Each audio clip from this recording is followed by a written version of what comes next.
South India shopping mall లో block buster ఆషాఢం #1 kilo sale. ఈ మధ్య కాలంలో అయితే ఇన్ఫ్లుయెన్సర్స్ అండ్ కంటెంట్ క్రియేటర్స్ అనే వాళ్ళు కూడా చాలా మంది ఎక్కువైపోతారు. కంటెంట్ క్రియేటర్ ఎక్కువయ్యారని నన్ను ఎడిట్లో చేయమంటారా ఏంటి? అట్లంటావా? ట్రెండింగ్ రీల్ ఏది ఎప్పుడు చేయలేదు. అమ్మా కొంచెం ఎక్కువైనట్లేదు అని బయట అంటూ ఉంటారు. మన ఎడిటింగ్ మరేంటి అసిస్టెంట్ డైరెక్టర్గా వర్క్ చేస్తున్నారండి అంటే ఎవరైనా కానీ డైరెక్టర్ అవ్వాలని చెప్పేసి అట్లా వెళ్ళిపోతున్నారు. నువ్వేంటి అటు ఇటు సంబంధం లేకుండా ఇన్ఫ్లుయెన్సర్ అయిపోయినావు? పట్టణ వచ్చి హీరోయిన్ అవ్వడానికి లేదా పట్టణ వచ్చి ఒక క్యారెక్టర్ ఆర్టిస్ట్ అవ్వడానికి.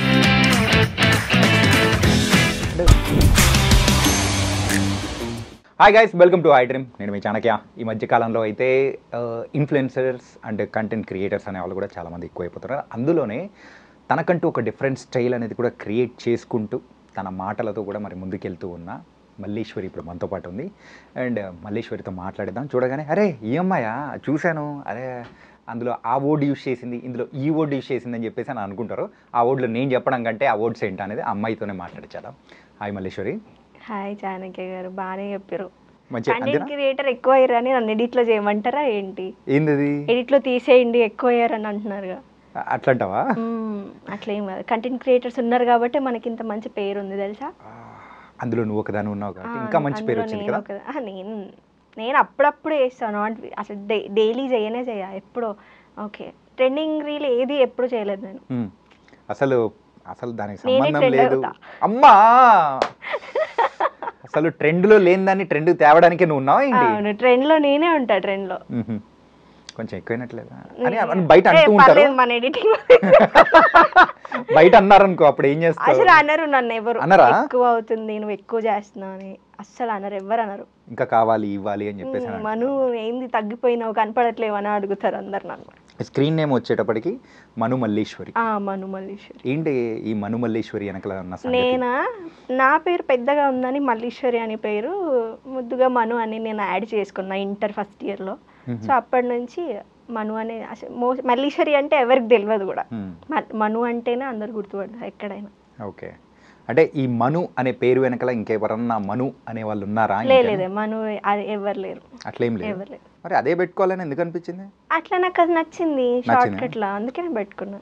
ఓకే సరే మను, మొత్తానికైతే సుమారు 2 lakh+ ఫాలోవర్స్ కానీ మొత్తం మంచిగా ఉంది. మొత్తానికి ప్రోడక్ట్స్ ఏదో ఒకటి ఇన్ఫ్లుయెన్సర్గా అయితే మొత్తం చేసుకుంటూ సంపాదిస్తూ అంతా బాగా వెళ్తున్నావు. ఎలా ఉంది లైఫ్ ఇప్పుడు?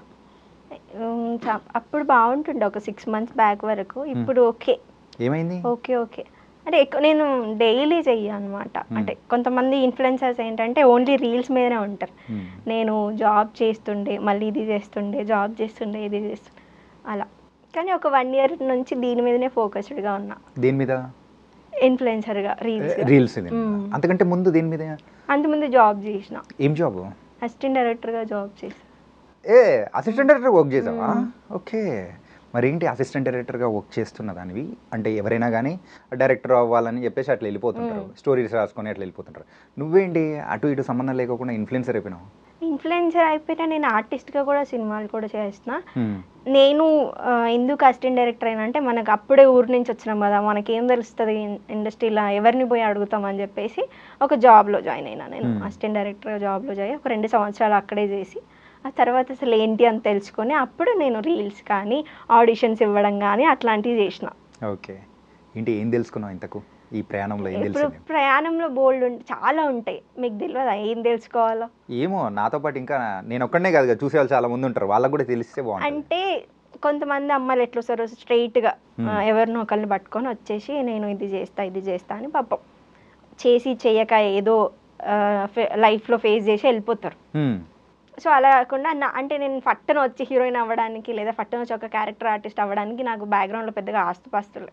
సో నేను జాబ్ చేస్తూ అండ్ వచ్చిన డబ్బుల్ని దాచుకుంటూ నన్ను నేను మెయింటైన్ చేసుకుంటూ ఆడిషన్లు ఇస్తూ ఉండే. ఓకే, ఇప్పటివరకు ఎన్ని ఆడిషన్స్ ఇచ్చావేంటి? నేను లాస్ట్ 1 year వరకు ఆడిషన్స్ ఇచ్చిన తర్వాత ఇవ్వలేగా, నేను ఇయ్యనని చెప్పేసిన, నేను ఆడిషన్కి రాను అని చెప్పిన. ఇప్పుడైతే నేను ఆడిషన్ కూడా పిలవరలేదు, చూడగానే అయిపోయాయి కదా. చూడంగానే అయిపోయాయి అట్లా అనుకోవద్దు మనం. ఇప్పుడు ఒక డైరెక్టర్ ఒక సినిమాకి ఆడిషన్కి పిలిచాడంటే ఆయన డైరెక్షన్ ఆయన ఏ క్యారెక్టర్ అనుకుంటున్నాడో మనం అది ఒకసారి యాక్ట్ చేసి చూపించాలి. అది మనం చేయాల్సిన పని. ఆడిషన్ పిలిస్తే వెళ్తా కానీ అందరూ కాదు, ఏదైనా తెలుసు ఓకే ఈ ప్రొడక్షన్ హౌస్లో మనం వెళ్ళొచ్చు చేయొచ్చు అనుకున్న దానికి మాత్రమే పోతా. ఏంది మజాకా సంగతులు ఏంది? మొన్న వచ్చిన మజాకాలో మంచిగా కనిపించినావు, ఎట్లొచ్చింది అవకాశం? అదా నాకు మ్యూచువల్ ఫ్రెండ్స్ ఉన్నారు అందులో, అసిస్టెంట్ డైరెక్టర్గా నేను చేసినప్పుడు ఫ్రెండ్స్ ఉంటే వాళ్ళ నుంచి వచ్చింది అది. ఓకే, మరి ఆ మూవీ కానీ సో ఎంతవరకు నీకు ప్లస్? నాకు చాలా ప్లస్ అయింది ఆ మూవీ. అంటే చిన్న క్యారెక్టర్ అయినా చాలా ఐడెంటిఫై అయిపోయినా. అంటే నర్స్ రోల్, నేను ఇంత ముందుకు చేసిన దూతలో కూడా నర్స్ రోలే అండ్ ఇందులో కూడా నర్స్ రోలే. మొన్న ఒక ఆడిషన్ ఇస్తే దానికి నర్స్గానే అడిగారు. ఏంటో నా లైఫ్లో, నా రియల్ లైఫ్లో నేను నర్సే. ఇప్పుడు 2019 వరకు నర్సే. ఓకే, నర్సింగ్ చేసిన. అసలు ఎవరైనా కానీ రియల్ లైఫ్లో చేసింది ఇండస్ట్రీలోకి వచ్చిన తర్వాత అరే అట్లాంటి చేయకూడదు, డిఫరెంట్గా చేయాలి అని చెప్పేసి అనుకుంటా. కాకపోతే నీకు అక్కడ అదే ఇక్కడ ఇదే లేదు, ఎందుకు అనుకోవాలి. నాకు అది ఆ క్యారెక్టర్ వచ్చింది అంటే ఒక నర్స్గా చాలామంది చాలా క్యారెక్టర్స్ చేశారు ఆ సినిమాలో, బట్ నా క్యారెక్టర్కి వచ్చినంత ఎవరికి రాలేదు. అంత బాగా ఉందన్నమాట, అంత ఫన్ ఉంది అక్కడ. ఓకే, చాలా చిన్న రోల్ అయినా బాగా పేరు వచ్చింది నాకు. ఓకే, మజాకా అండ్ అన్ని దానిలలో కూడా నర్స్ నర్స్ నర్స్ ఏంటి ఇంకా నెక్స్ట్ రాబోయే దానిలో కూడా నువ్వు ఫిక్స్డ్ ఇండస్ట్రీకి నర్స్ అని ఫిక్స్ అయిపోతావా ఏంటి? ఏమో ఇండస్ట్రీ నర్సింగ్ చేసేస్తారేమో నన్ను. ఇండస్ట్రీ నర్సింగ్ చేసేస్తావా? అప్పుడు మేము అందరం పేషెంట్లు అయిపోయి నువ్వు వచ్చి మమ్మల్ని ట్రీట్ చేయాలా? లేదు, అంటే వేరే వాటికి కూడా కొన్ని ఆడిషన్స్ ఇచ్చిన, సో చూడాలి వాళ్ళు సెలెక్ట్ చేస్తే వస్తాయి. ఓకే, అండ్ దాని తర్వాత ఒకసారి అబ్జర్వ్ చేసుకుంటే నువ్వు వీటితో పాటు యోగా డూయింగ్ ద సిరీస్ కానీ ఏమైనా చేస్తున్నావా? సిరీసా? నేనేం సిరీస్ చేయలేదు, కానీ ప్రైవేట్ ఆల్బమ్ సాంగ్స్ ఏమో చేసినట్టేమో రెండు చేసినా. కానీ అవి నేను ఎట్లా అంటే స్టార్టింగ్లో అందరు అంటారు కదా మేము కొత్తగా చేస్తున్నామండి, తక్కువ బడ్జెట్లో చేయండి అని అడుగుతారు కదా. సో నేను చేసేస్తా వాళ్ళకి, వాళ్ళు ఎంత పైసలు ఇస్తుర్రు, ఎంత ఇస్తుర్రు, వాళ్ళు లేదంటే వాళ్ళ పాటలో ఎంత ఏముంది అనేది ఏం చూడండి. నేను స్టార్టింగ్ స్ట్రగుల్స్ ఎట్లుంటాయో నాకు బాగా తెలుసు కాబట్టి ఓకే చేస్తానండి అని చేసేస్తాను. ఎంత తీసుకున్నావు అప్పుడు? అలా ఎంత ఒక 10,000 అట్లా. టోటల్ ఎన్ని days shoot? One day shoot, one day practice. ఏంటి ప్రైవేట్ ఆల్బమ్ సాంగ్స్ అంటే ఇది ఫోక్ సాంగ్స్ అట్లా? ఒక్కటే ఫోక్ సాంగ్ చేసిన నేను, అండ్ దెన్ ఇంకొకటి డీజే కమ్ ఫోక్ అని ఒక సాంగ్ ఉంది, అది పబ్లో చేసినాం. అండ్ ఒకటేమో డెమో కాదు కవర్ సాంగ్ చేసిన. ఓకే, అదేంటి మట్కా సినిమాలో సాంగ్ ఉంటుంది కదా నోరా ఫాతియా, అది చేసిన. అంటే వీటన్నిటికీ రాని పేరు నీకు ఒక ఇన్ఫ్లుయెన్సర్గా రావడం ఎలా అనిపిస్తుంది? I'm so happy. అంటే నేను ఇన్ఫ్లుయెన్సర్ దానికన్నా ముందు నేను ఎవరిని అంటారు కొంతమంది ఎక్స్పోజ్ చేసి ఫాలోవర్స్ని సంపాదించుకున్నాను, బట్ నేను ఎక్కడ నాకు ఎక్స్పోజింగ్ చేసినందుకు ఫాలోవర్స్ వచ్చారని నేను ఎప్పుడు అనుకోలేదు. నేను నా మాటలకి నేను మాట్లాడేదానికి ఫాలోవర్స్ వచ్చారని నేను అనుకుంటా. అసలు ఎక్స్పోజింగ్ అంటే ఏంటి? మరి మీకే తెలియాలి, జస్ట్ బాయ్ మీరు కదా, మీరు చెప్పండి. ఎక్స్పోజింగ్ అంటే అట్లా అందరికీ ఐడియా ఉంది, ఓకే. కాకపోతే ఏంటంటే ఎంత లిమిట్ వరకు దట్ కొన్ని బౌండరీస్ అనేది కూడా పెట్టుకుంటారు కదా. బౌండరీస్ ఉంటాయి, ప్రతి ఒక్కరికి బౌండరీస్ ఉండాలి ఎక్స్పోజింగ్లో, లేకపోతే అది ఫ్యూచర్లో ఇప్పుడు చూడండి ఎప్పుడో చేసిన రీల్స్ వచ్చాయి, టిక్ టాక్ వీడియోస్ వచ్చి ఇప్పుడు బాగా ఫేమ్ ఉన్న వాళ్ళని చూపిస్తున్నారు కదా, ఇప్పుడు ఒకప్పుడు వీళ్ళు ఇలా ఉన్నారు ఇప్పుడు ఇట్లున్నారు అనేసి. సో ఏదైనా ఒక బౌండరీస్ పెట్టుకుని చేస్తే బాగుంటుంది అనిపిస్తుంది నాకు. ఓకే, నేనైతే నా లిమిట్లోనే చేస్తాను, ఎక్కువ ఏం చేయను అనమాట.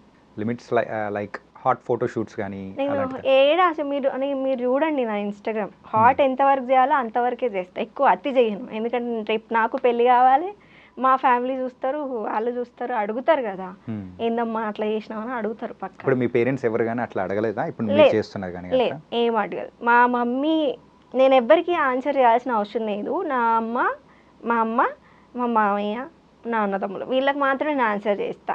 మరి వాళ్ళు కూడా చూస్తారు నా ఇన్స్టాగ్రామ్, వాళ్ళు చీ కొట్టే విధంగా నేను చెయ్యను.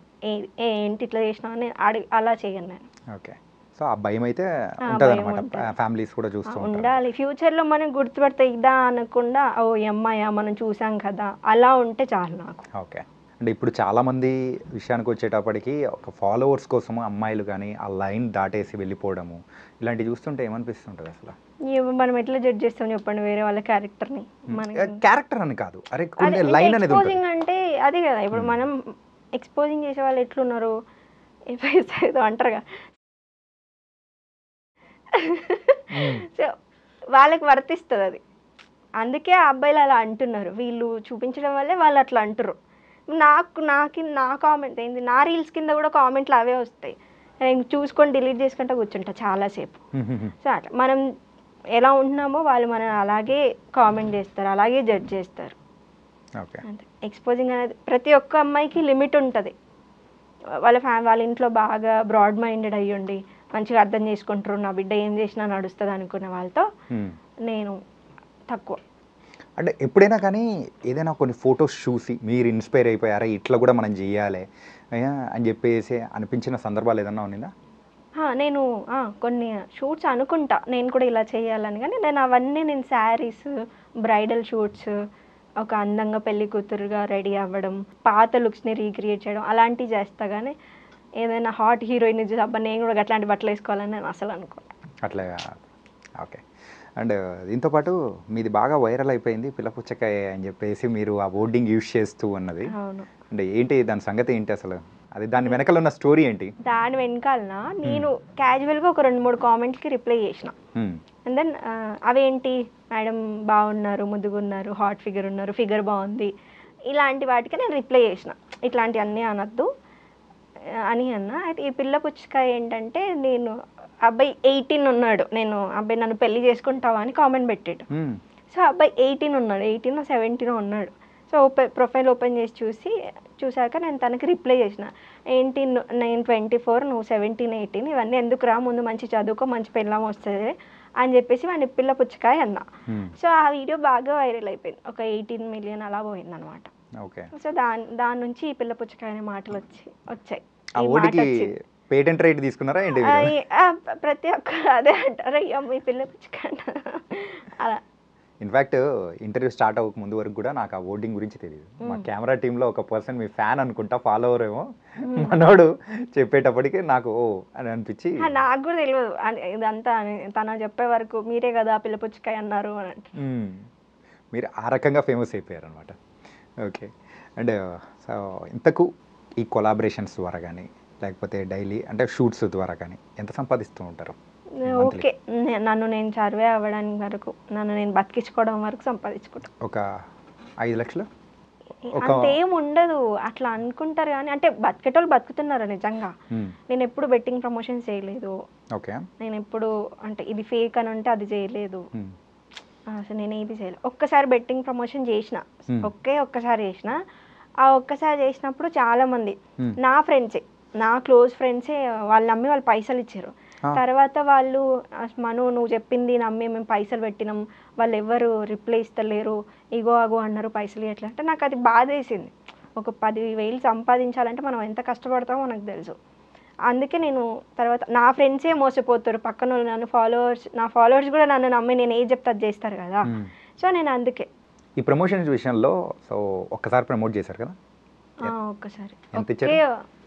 ప్రమోషన్స్ అంటే నేను ఒక్కసారి బెట్టింగ్ ప్రమోషన్ చేసిన, ఒక్కసారి. అది బెట్టింగ్ కూడా కాదు, ట్రేడింగ్. అది బెట్టింగ్ కూడా నేను చేయలే, ట్రేడింగ్ది. బెట్టింగ్ కాదు, ట్రేడింగ్ది స్టోరీ పెట్టిన. స్టోరీ పెడితే ఇట్లా అదే మీరు ఇంట్లో ఉండి సంపాదించుకోవాలండి ఈ సొల్లు చెప్పకంటే ఒక స్టోరీ పెట్టిన. ఆ స్టోరీకి ఏం చేసినట్టే ఎవరో కాదు, పక్కన వాళ్ళు ఎవరో, లేదా నా ఫాలోవర్సో కాదు, నా ఫ్రెండ్సే వాళ్ళు డబ్బులు పెట్టి ఇట్లా మను నువ్వు చెప్పావు కదా ఇది మేము పైసలు ఇచ్చినాం అనేసి 4 మెసేజ్ చేశారు.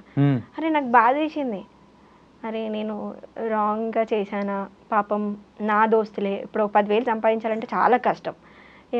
బాధ వేసి నేను అతనికి చెప్పా, బ్రో నేను చెయ్యనేగా చాలు అని చెప్పారు. అంతే. ఎక్కువ అలా 20K ఇచ్చారు ఓన్లీ స్టోరీకి. 20Kనా? మరి మస్తు పైసలు వస్తాయి బెట్టింగ్ చేసే వాళ్ళకి. అందుకే మీరు అంటున్నారు కదా ఇప్పుడు ఒక 5 లక్షలు సంపాదిస్తురా అని, ఏడంగా వస్తాయి 5 లక్షలు మంత్లీ. ఒక అంటే ఇన్నాళ్ళ కెరియర్లో ఇన్ఫ్లుయెన్సర్గా సో ఒక నెలలో హైయెస్ట్ ఎంత సంపాదించుంటావు? నేను లాస్ట్ నవంబర్ డిసెంబర్లో నెలకు 1 లక్ష సంపాదించిన. నవంబర్ డిసెంబర్ కలిపి 2 లక్షలు సంపాదించిన. అంటే మంత్లీ ఒక 1. కానీ ఖర్చులు కూడా అట్లనే ఉంటాయి. మనం ఎంత సంపాదిస్తామో అంతే ఖర్చులు ఉంటాయి, మనం ఎంత వస్తుందో అంతే ఖర్చు పెడతాం. ఎంతకు ఖర్చు నిన్ను పోషించేంతమైనా అంటే నిన్ను అంటే మంత్లీ నువ్వు పోషించుకోవడానికి 1 lakh అవుతుందా? నేను పోషించుకోవడానికి అంటే నేను ఇంటికి పంపాలి కదా, ఇంత పంపిస్తాను ఏముండదు. ఓకే. మా మమ్మీకి ఉంటుంది తనకు కొంచెం పంపించాలి, నేను ఉంటున్న రెంట్ కట్టుకోవాలి, జిమ్కి కట్టుకోవాలి, లేదా మేడ్కి కట్టాలి ఉంటాయి కదా. నేను ఎక్కువ ఏం ఖర్చు పెట్టను.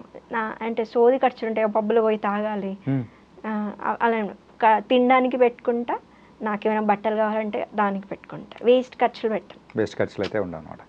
ఓకే. ఇంతకు మంత్లీ అయితే 1.1 అది అప్పుడు, ఇప్పుడు కాదు. ఇప్పుడేం లేదా? ఎందుకు ఇప్పుడు తగ్గిపోయిందా ఏంది? మోస్ట్ ఇప్పుడు అన్నీ తగ్గిపోయాయి కదా, అందరికీ తగ్గిపోయాయి, నాకు ఒకదానికే కాదు, పెద్ద ఇన్ఫ్లుయెన్సర్స్ కూడా అన్నీ అందరికీ తగ్గిపోయినాయి. ఓకే.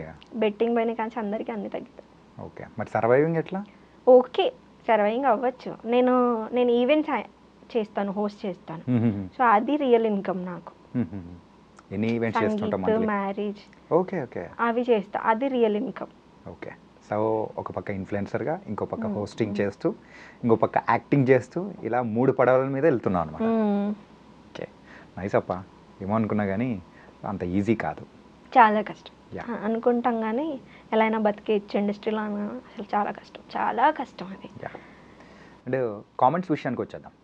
ఒక అమ్మాయి ఒక వీడియో పెట్టింది అనేటప్పటికి ఒక బ్యాచ్ ఖచ్చితంగా ఒక బ్యాచ్ రెడీగా ఉంటారు. రిటర్న్లో వేసుకోవడానికి మనం ఎంత బాగా చేసినా బాగా చేయకపోయినా కానీ అది రిటర్న్లో వేసే వాళ్ళు ఖచ్చితంగా ఉంటారు, బూతులు యూజ్ చేసేవాళ్ళు. అట్లా అసలు ఘోరమైన బూతులు మాట్లాడతారు. అసలు నా కామెంట్లు ఏంటంటే, నేను ఒక వీడియో అప్లోడ్ చేసిన అనుకో, అది అందంగా ఉంటేనే పెడతా, వల్గర్గా ఉంటే నేను అది అప్లోడ్ చేయ. ఎందుకంటే నా ఫ్యామిలీ చూస్తారు కదా, అది వల్గర్గా ఉంటే నేను పెట్టాను. సో దాంట్లో 90% చాలా మంచిగా రెస్పాండ్ అవుతారు. మనం ఇది మార్చు, అది మార్చు, నెక్స్ట్ స్టైల్ ఇలా చేయి, నెక్స్ట్ ఈ శారీలో రీల్ చేయి, నెక్స్ట్ ఇలా చేయని చెప్పేవాళ్ళు ఉంటారు. ఒక 5% ఆడ ఎందుకు తిడతాడో నాకు తెలియదు, నన్ను కామెంట్లల్లో చాలా రూడ్గా గలీజ్గా మాట్లాడతారు. ఇక నేను అవి చూసి డిలీట్ చేస్తాను. నేను ఇప్పటివరకు ఎప్పుడు కామెంట్ సెక్షన్ ఆఫ్ చేయను, చూసుకొని డిలీట్ చేస్తా తప్ప బ్యాడ్ కామెంట్స్ని ఎప్పుడు ఆఫ్ చేయను. తర్వాత నేను కామెంట్కి రిప్లై ఇవ్వడం చూసి చాలామంది నాకు పాజిటివ్గానే రిప్లై ఇస్తారు తప్ప బ్యాడ్గా ఎవరు చెప్పరు. చాలా ఒక 5% అంతే. ఇలా కనెక్టివిటీగా ఉండడం వల్ల వచ్చే యూస్ ఏంటంటావు? ఎవరికైనా కానీ కామెంట్స్ పెట్టినప్పుడు అలా అంటే అలా కామెంట్స్కి మనం రిప్లై చేయడం వల్ల అట్లా వచ్చే బెనిఫిట్ ఏంటంటావు? బెనిఫిట్ ఏముంది, ఇప్పుడు బెనిఫిట్లు ఏం లేకుండానే మీరు ఇంటర్వ్యూకి పిలవలేదు కదా. అంత బెనిఫిట్ ఏముందని నాకు అర్థం కావట్లేదు. బెనిఫిట్ ఏం లేకుండానే ఇంటర్వ్యూకి కొంచెం ఫేమ్ వచ్చిందంటే అందరూ అరే ఈ అమ్మాయి కామెంట్కి రిప్లై చేస్తుంది, మనం పోయి కామెంట్ పెడదాం మనకి రిప్లై చేస్తుంది. లేదా నేను దేని గురించి అయినా మాట్లాడేటప్పుడు, దేని గురించి అయినా చెప్పేటప్పుడు నేను నీట్గా మంచిగా బుద్ధిగా చెప్తా, అంతే. బుద్ధి వచ్చేలా చెప్తా, పిల్ల పుచ్చకాయలాగా. నేను ఏమన్నా చాలా ముద్దుగా వాడికి చెప్పినా నేను, కానీ అదే కదా వైరల్ అయిపోయింది. నేనేం తిట్టలేదు కదా, నువ్వెంతరా నేను అన్న అడగలేదు, చెప్పలే. నేను మంచిగా ఏం చెప్పినా, అరే పోయి చదువుకో, ఆ తర్వాత నీకు మంచి పెళ్ళం వస్తుంది అని చెప్పినా. కానీ నేను ఇప్పుడు అరే నువ్వెంత అంటే తిడితే అందరూ వేసుకుంటారు నన్ను కామెంట్లలో. ఇంతకు ఈ మధ్య చదువుకుంటే మంచి పెళ్ళాం వస్తే అనే బదులు చదువుకుంటే మంచి జీవితం ఉంటుంది రాబాయ్ అంటే